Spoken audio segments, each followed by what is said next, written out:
I mean, people forget that the March on Washington was a march on Washington for jobs. I mean, for economics and freedom. How you doing, Nayyera? I mean, I need some therapy this week with you, my friend, and all the folks listening, because I am fascinated by the Elon Muskiness of it all. I mean, I talk about this all the time and maybe beating a dead horse at this point, but to see him exit the White House and say that he wants no responsibility for what happened there.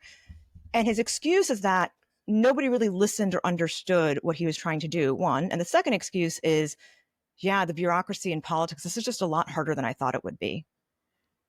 I would love a job well, yes, it is. where I can, just show up and my performance can be so poor that I miss my targets by multiples of hundreds of percent, and then still walk away with billions of dollars and a bunch of contracts that keep all of my personal businesses alive. Like, what a great deal that must be. It must be a really great deal. And look, at the same time, this guy, Elon Musk, and what they were up to is really undermining the entire thesis of kind of modern American government, like a government we can rely on, a government that's going to show up for people regardless of who you are and where you live and what you look like or anything else. Their entire approach was just to rip the wiring out and just see what happened, see if the machinery still worked. And we found out a lot of it doesn't work. I live now in the Northeast, and Newark Airport is having just a hell of a time. Meanwhile, they're cutting the FAA budgets, cutting the transportation department. We don't have enough air traffic controllers. We don't have all the equipment where it's supposed to be.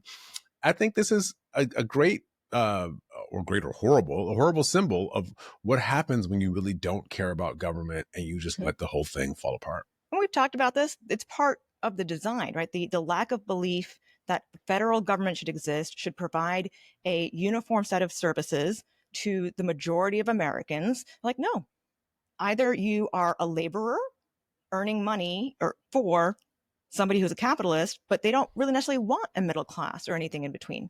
And that the great social experiment that was coming out of the Great Depression, that was about having a secure middle class, having secure retirement. It was recognizing that humans are more than just the labor that we give. And Elon Musk is from a type of people who believe that humans are commodities.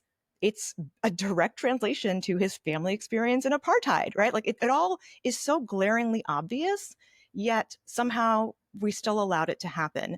And this is my question for you, Jamal, is Elon Musk exiting now smart because, as he said, he doesn't want any responsibility for the work and what he's unleashed, and now it just goes back to Trump and we start focusing back on that? Or were we better off when the genius that is Elon Musk was still there? Well, I think it's going to be better off politically for it to go back to Trump, right? Because the reality is Trump's going to be on the ballot as the kind of driving force in the next midterm election in 2026. People are going to vote to support Donald Trump or to not. And I think Elon Musk was operating a bit as a heat shield from Donald Trump, because everybody was so mad at Elon, was so upset about what they were doing at the Doge factory with all the kids, Big Balls and his friends who were over there and ripping up the government, that they weren't really talking about Donald Trump being the one who instigated it all, let it happen, and was profiting from it all. And literally, here's what we know now. Trump is literally profiting from the government, right? Like, he not only is doing crypto balls and having all of his friends come and show up, but the more interesting report from last week was the one that ABC did that talked about how when we were all focused on Donald Trump releasing the Chesleys, however you say their name, the reality show couple that he pardoned last week, or Larry Hoover, the gang member from Chicago that he pardoned last week. Meanwhile, Donald Trump was letting his business associates off the hook, whether it was pardons or Justice Department dropping cases against people who he had financial relationships with at the same time. So we're all fixated on the reality show aspect of the Trump presidency, while meanwhile, these guys are cutting deals for themselves and their friends, letting people off the hook and cutting people like Elon Musk into some big contracts. And we're not talking about that. Oh, and it's so apparent. Trump literally said in one of the pardon memos that it was because the mother of one of these people donated $1 million to his campaign. Right. So the pay to play is now actually an official government record. You can't tell us to say don't believe what you see anymore. And I think about this, if that is where we are, and that is until Democrats get a majority, and hopefully the agenda and message to check it, because even right now, I'm like, I don't understand necessarily what it means when leader Hakeem Jeffries says we will respond at a place and time of our choosing. I'm like, that wasn't yesterday. Okay, that's going to happen maybe after 2020. Okay, I'm trying to understand that. But until then, it really is up to us and in our communities. And part of that is, how do we engage? If we want to push back on this version of capitalism, then we should certainly do the protest and unionizing, that form of capitalism too. The Target boycotts, they seem to be working. Yeah, look, the targeted boycotts that have to happen. There are people, and that happened with Reverend Jamal Bryant from Atlanta. He has been really leading that effort along with a bunch of others. Look, paying attention to what's happening economically is incredibly important. And the truth is that there are business people who do see Americans and workers as commodities. And there are people who think the only way you're going to actually build up your business is to have good workers and have good customers and be able to have a responsible business that can grow and do that. And so there's a tension that exists always in the American economy between people who are trying to build the country up from the bottom up, or as Joe Biden would say, from the middle out. Then there are those who say this is really about getting a bunch of money into the hands of the wealthiest people, like Howard Lutnick, who's the Commerce Secretary, who believes we ought to go back to kind of the Gilded Age era, that 1870 to 1910 kind of time, where the richest people in the country got the most, and they all got together and decided what was the best way to spend it, and everybody else hopefully would benefit in some sort of way from what these rich people decided. But what we know from the 1980s and various other experiments is that's not the way that it works.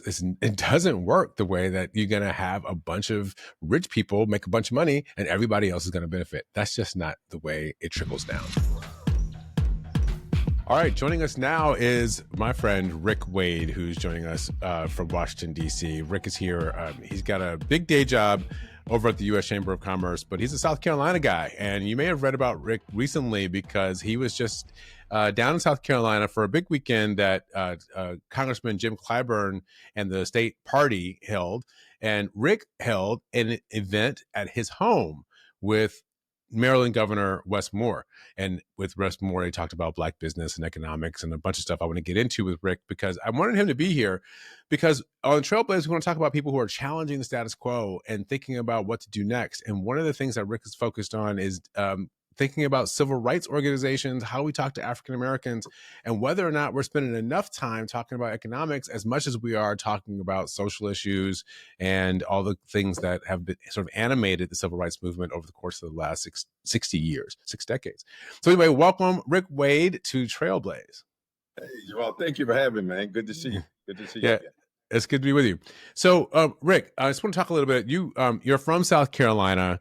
You have done all the things, right? You've worked in state government. You've run for office down there. You worked for Barack Obama in the Commerce Department. What have you learned in your years in politics down there that you think are important for us to know during this era? You know, man, listen, the one thing I've learned over the years, it really is about the economy. Here's why I say that. So even though most of my adult life was in Columbia, South Carolina capital, I grew up in a very small rural textile town, Lancaster, South Carolina. We know you're not there if you call it Lancaster, but it's Lancaster. But back in the day when I grew up, Springs Industries, textiles, was the mainstay of the economy. And, you fast forward, the textile industry is gone. And one of the things that I witnessed over the years is that when that industry left, crime went up, social issues increased. Springs Industry, that local textile company, was sort of the fabric that held the community together. There was even this area called the Hill. The Hill was sort of our version of Black Wall Street. It's where there were Black businesses, doctor's office, lawyer's office. There was a fresh seafood market, even the barbershops.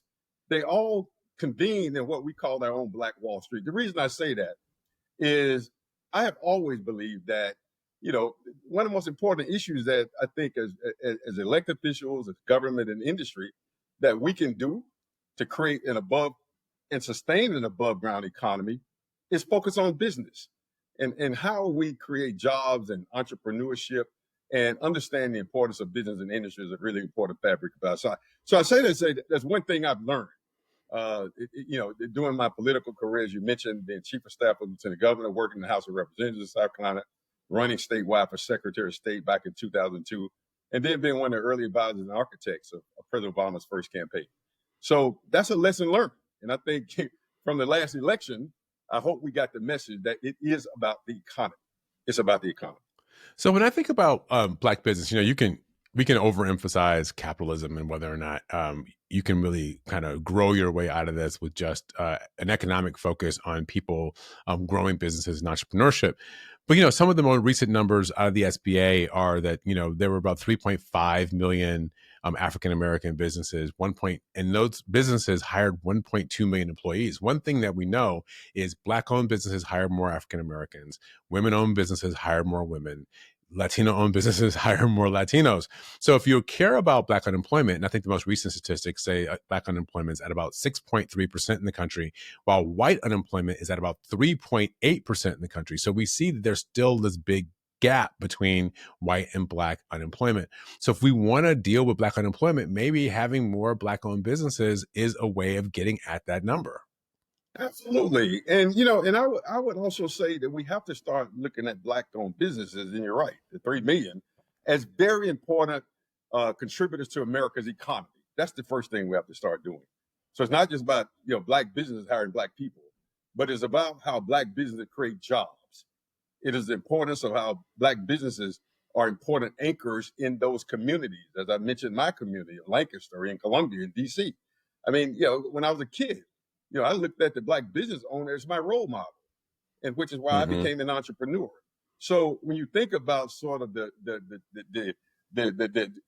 ripple effect of strengthening the Black businesses in America, and we know the data is very clear.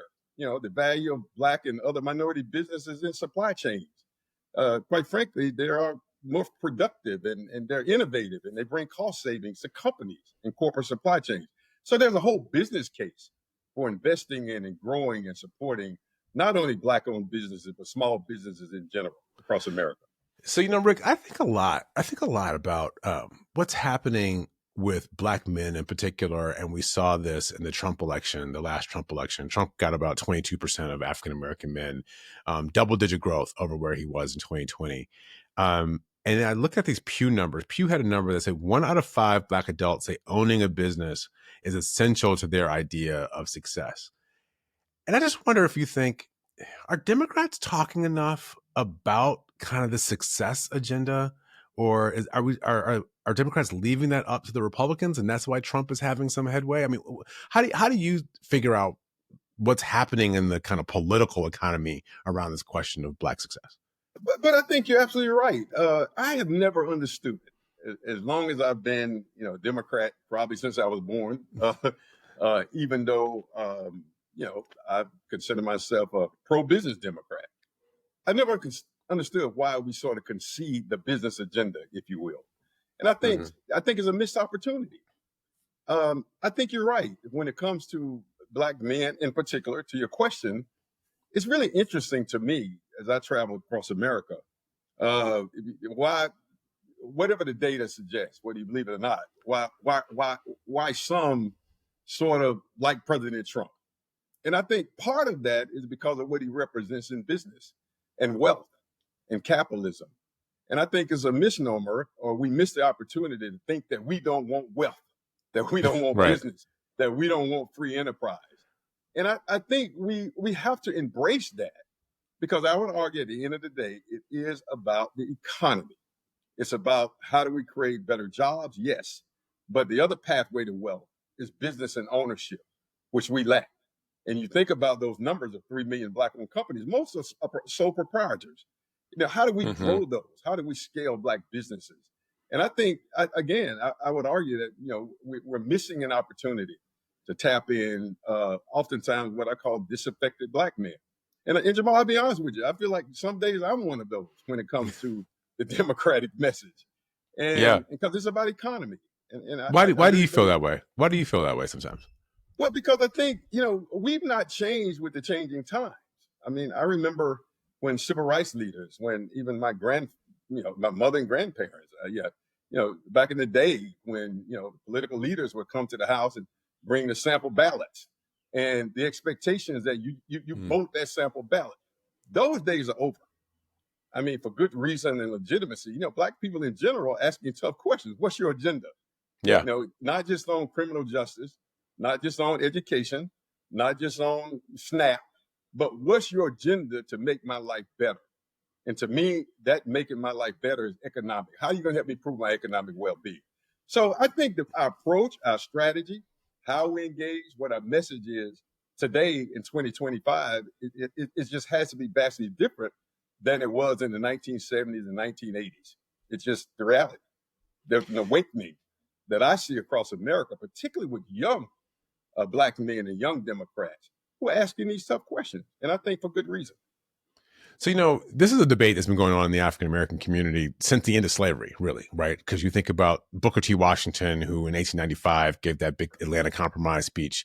And he talked about operating like separate fingers of the hand when it came to things political, but economically being like a fist in terms of African-Americans and their white counterparts. And then you had the rise of W.E.B. Du Bois and the NAACP in the 19-teens, and they were really talking about, social rights and how do we make sure that we're going to have education and voting and those questions, which are real questions. But we've had this tension, right, that's existed, whether it was Malcolm X and the sort of Nation of Islam and, and Black business and entrepreneurship in the 60s versus, Martin Luther King and the SNCC guy or SCLC. This is a tension that's existed for a long time in the African-American community. And do you think that that tension ought to exist? Is that something that it really is a contest between these two different wings, or is there a way to kind of fuse together these two different ideas of economic and social rights together?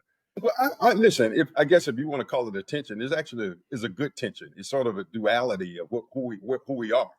It's both, and I think there is a way for both to coexist. I mean, we can't deny that for the era, and I'm older than you, I think, that I grew up in. I mean, civil rights, we had no rights, so Right. It had to be a civil rights agenda.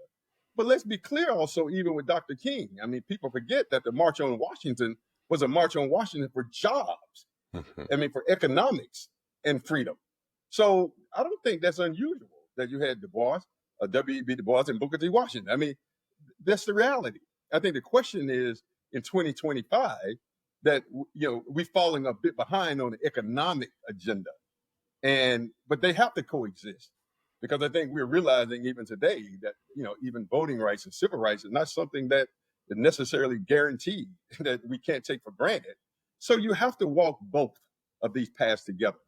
But I do believe that we need to invest a little bit more time in focusing on the economic agenda. Civil rights and silver rights. Both.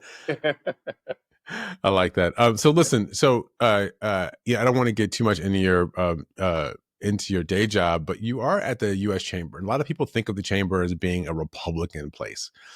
So how do you kind of rectify or square that up when you go into communities that may not look at the Chamber as being an ally necessarily for some of the work it is that they want to do?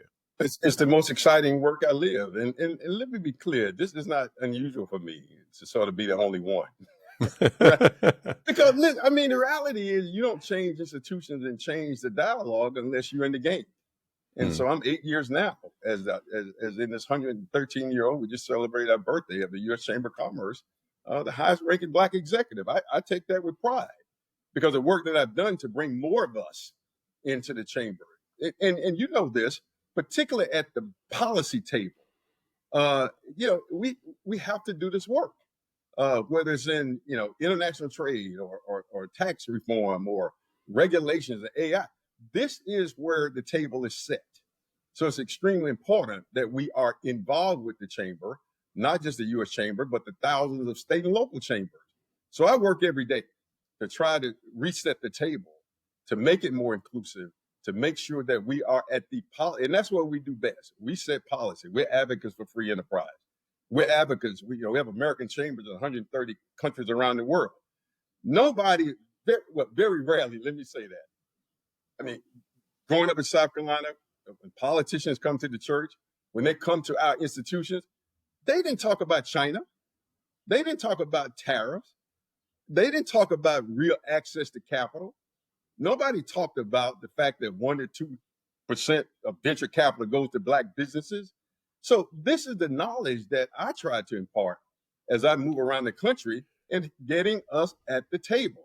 So I So think that's really important that we are engaged at the chamber or in business and private sector in general, so that we can be a part of setting the table, so that we can eat, and we, right, and we can right. have a part of piece of economic pie. So now here we are, I guess 4 or 5, 6 months into the 5 months into the Trump administration. And we've seen Elon Musk, kind of the business guys, come in and try to run the government for the last few months. How do you interpret what's happened with Trump? Is there anything happening there you think is good? Are there things happening there that you think we have to kind of push back on? And what does that mean for politics in the Black community when you have really a business-led government? Does that make people scared of having more business involved in government, or should they just move on to a different question? I mean, go back to America's history. Where has business not been involved in government? Government not been involved in business? This is nothing new. We may disagree with the approach. I mean, you go back to the founding of our country and slavery. I mean, it's all been business and government. Right. You could say the government was really founded by planters and shopkeepers, right? Who farmers and shopkeepers who wanted to keep more money. That was the whole point of the revolution. Capitalism. I mean, laws are made and business is done. I mean, that's the fabric of how business is done, not just the United States, but around the world.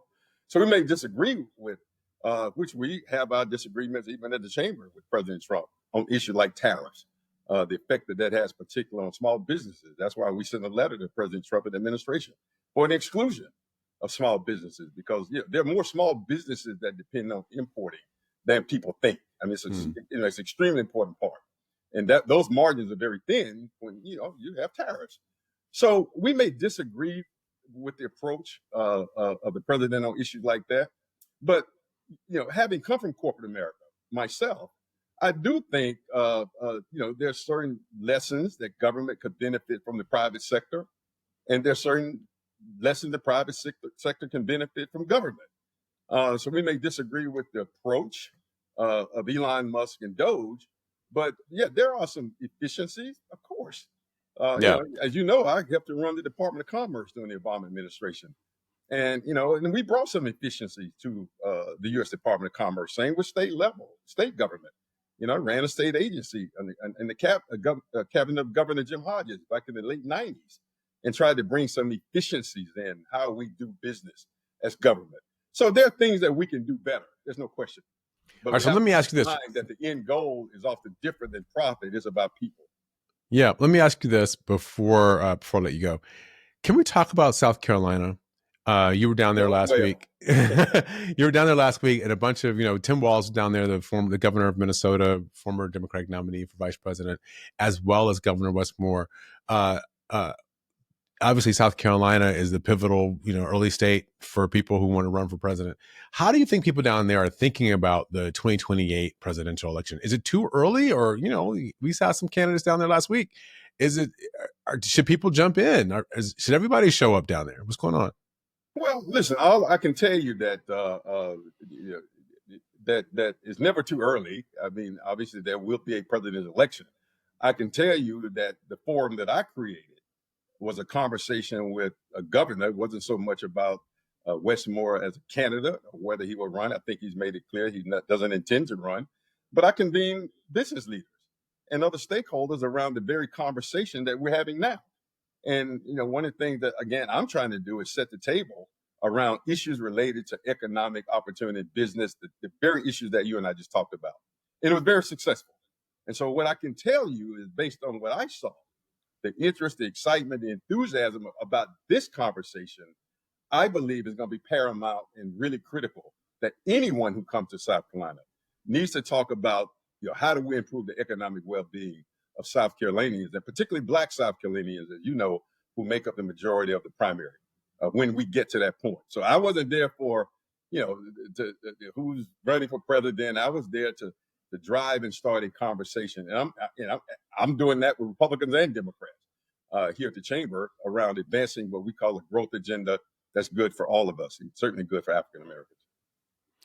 All right, Rick Wade, I want to thank you for joining us on Trailblaze. We'll see what happens when these candidates get out there and when the Democratic Party finally puts out some sort of agenda. If they have an economic agenda that addresses, this unemployment and business ownership. I think the last number I saw, 3% of businesses in the United States are owned by African Americans. We got to get that number. If you've got 13% of the country is Black, but only 3% of the businesses, that's a big number for us to close. So let's see if we can do something about it. Well, we will. And thank you for having me, man. It's good to see you. I'm back, and I was thinking about something Rick said about South Carolina. I'm really glad you asked that question because it's been such a different dynamic in the last two election cycles now that South Carolina is further up the list of primaries. And Joe Biden would not have been president had it not been for the South Carolina primary, right? And so we heard the name Congressman Jim Clyburn. And in this conversation about generational change and all these older leaders who need to step aside, we also can't throw the baby out with the bathwater. Jim Clyburn was a civil rights leader and as the dean of the caucus, but also somebody who actively pushed to make sure that the Democratic Party recognized the power of Black voters. And that was included in the primary process. Otherwise, like Iowa, New Hampshire, we're not talking the most diverse states. But that, right, like that dynamic of like what type of leadership does that still bring forward? Is it enough to have Black voters participate, or do you need a diverse set of Black voters participating earlier in the cycle, right? South Carolina voters are not necessarily known as urban, young, it's a very different voting population there. And I'm curious about what you think when it comes to that generational change conversation. Yeah, there needs to be generational change. I think we have to do it with some, like you said, not throwing the baby out with the bathwater. I mean, a lot of people like Bernie Sanders. He's like the oldest guy ever, other than Donald Trump and Joe Biden. He's like the next oldest person, out there in politics. But people really like what Bernie stands for. And so the question is, are you open to new ideas? And are you trying to empower, younger people, people with different ideas? And are you just taking on whatever the status quo and the challenge is in the moment? Like, do Bernie travels around to fight for them? Bernie travels around with AOC, and he's been very strategic about traveling around, spreading that economic change message with younger people from his own party. And we don't see that from everybody else. No, I think that's absolutely right. And I think if we're talking about, a place like South Carolina, it's more Southern, it's a little more conservative, right? Because Southern African Americans are a little bit more like their, white Southern counterparts. They're more religious, they're more business focused. That is true.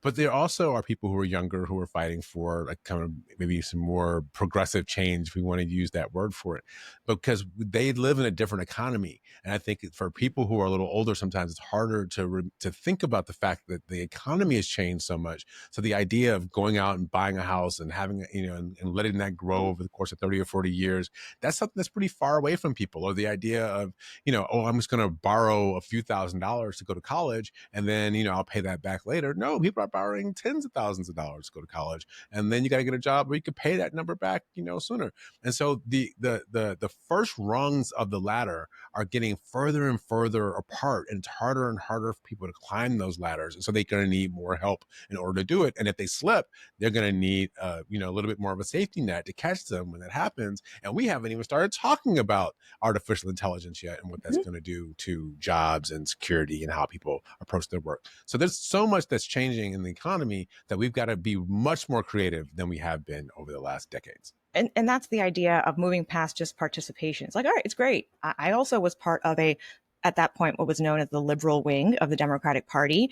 And I have learned that just because you're present and participating doesn't necessarily mean that the policies are reflecting you, right? I'm just aware of it and aware of how the sausage is made to have the policies reflect our generation, right? Which is a generation that had student loans, can't even fathom the idea of college being free. We're the first generation that is not going to be able to out-earn our parents, yet we will be working more hours. So it's not a laziness factor. It's the gig economy, no social safety net, no corporate safety net.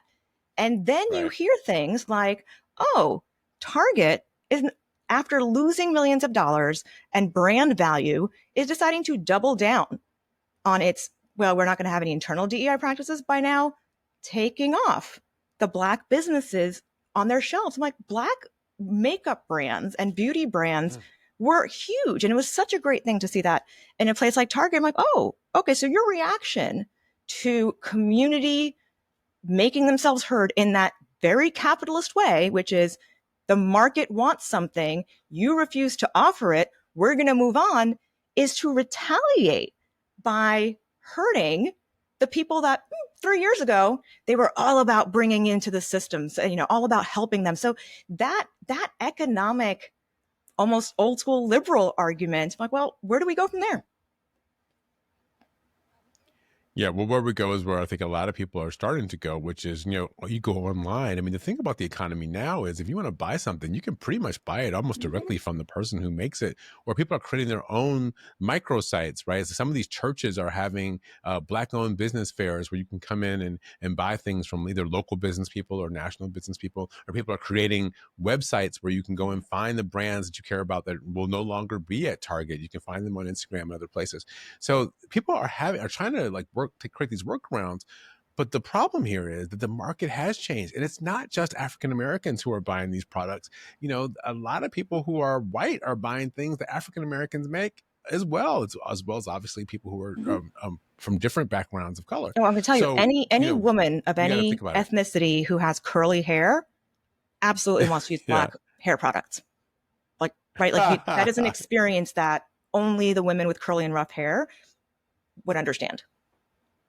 I will sign off and agree with you because I don't know any different. Because why would I? Although I will tell you, now I'm the father of a daughter, right, who's 5 years old, and I have a patented ponytail that I can do. Everything else is basically like you don't really want daddy messing around with all that stuff. But I can do a ponytail and I can put some clips in there, and then we can roll out. We can get going for the day. But I do recognize the value of a good product. Mm-hmm. And that's the direct to consumer argument. That is also an argument that says we don't need institutions that used to service our parents and our grandparents. We're going to, that direct communication and direct access is ultimately in the spirit of what the union movements, the progressive movements, all worker and consumer movements have wanted. But then the Democratic Party also is an institution that needs to evolve and adapt to that idea of direct to consumer, direct to people engagement. I'm curious to see how much overlap there is when we have the Trump parade, his triumph as if he was a Roman general going down Pennsylvania Avenue in tanks on June 14th to celebrate his birthday. Not even a holiday that is an American holiday, but Trump's birthday. Right. He will get a military parade and then also have to pay money to fix the streets that parade messes up. That, the response to that is community activation. There'd be people are protesting in rural communities, they're protesting in cities. I don't know that the Democratic Party is, as a functional party, is embracing that vision of change or embracing that type of communication. Well, it's got to. And look at what's happening in states. I mean, I think that's the other place where we have to be focused because there are Democratic governors of states, there are Democratic mayors and communities, and they are able to then organize things in their states that will also go after. I mean, some of the great legal victories that have occurred over the course of the last few months have been because Democratic secretaries of state have banded together and sued the Trump administration to get some of these horrible actions ruled on by courts. Now, the question is, will the Trump administration abide by any of these rulings? Or, it was, great reporting about this, that what the administration is doing is not appealing some cases because they don't actually really want the appeals to go up to the Supreme Court where they could lose nationwide. So they say, oh, we lost this particular case in this jurisdiction. Let's just confine it to that jurisdiction and do whatever else we want to do other places. So they're being really I guess the generous way to call it would be creative, but it's dastardly, right? In the way that they are thinking about how do they govern the country without judicial oversight and without listening to the people. That's what's happening in the American government. Well, the judicial oversight, we're still waiting for that, right? Waiting for that accountability. Nice to see that the trade court last week said that Trump can't move forward with some of his tariffs. You can't just randomly say to a country, until we're done with negotiations, we're going to slap on 50%. That's legally wrong. It's also a violation of constitutional powers. It totally ignores Congress, which, the current Republican Party is happy to cede power to Trump. But it's nice to see that in that economic framework, the courts did stand up. Trump having a total meltdown, yelling about the Federalist Society, which literally gave him the Supreme Court and every Republican on the bench, right? Like that was a multi-year effort to also get rid of Roe v. Wade. And now, because of one ruling, because these are more old school traditional economists, did not like what Trump's policy is, now he's against the Federalist Society. So those are the moments where I see the dastardly plan fall apart, because it won't work with the cult of personality. Those are trying to have a system of rules and governance while having a cult of personality does not work. That's right. Someone actually, I think we talked to him in an earlier conversation, you and I, Dr. Hassan Jeffries, who was Hakeem Jeffries' brother. But one of the things that Hassan Jeffries talks about is that Donald Trump is one of the first presidents who's not been governed by party or principle, right? Or patriotism. That those are usually the three things that will guide a president. You can count on them. They have a patriotic vision. They have a party confine. They care about their party succeeding, or they care about some principle they're trying to uphold. This is a president who doesn't care about any of those things. All he cares about is profit, right? And so for him, everything is about profit. And even the way he conducts policy, like going to Ukraine and saying, give me mineral rights and I'll give you more weapons to defend against Russia. Like, it's all about personal profit and, maybe profit for the country in some way. But I bet you there's always like a little deal in there for the Don and Eric Trump to come in right behind the government policy and try to open up, Trump Tower Kyiv. I'm sure that's on the docket. I like the 3 Ps, right? Power. Excuse me. What did it say? It was not governed by party, principle, right? Party, principle, or patriotism. Right, because I actually don't want to be governed by party either until the parties figure themselves out. Because one party, the Republican Party, is not at all recognizable from what people grew up with in the 80s. It's a Trump party. So then you take all these other weird conglomeration of ideas based around principles that now somehow are everybody else. And I don't see the Democratic Party having evolved to adapt to that dynamic. But principle, I'm down with being governed by a set of principles that applies to all of us. We have to apply that community by community and, hope that enough people turn out and help people turn out to at least change the balance of power in 2026, which I can't believe we're already talking about another election.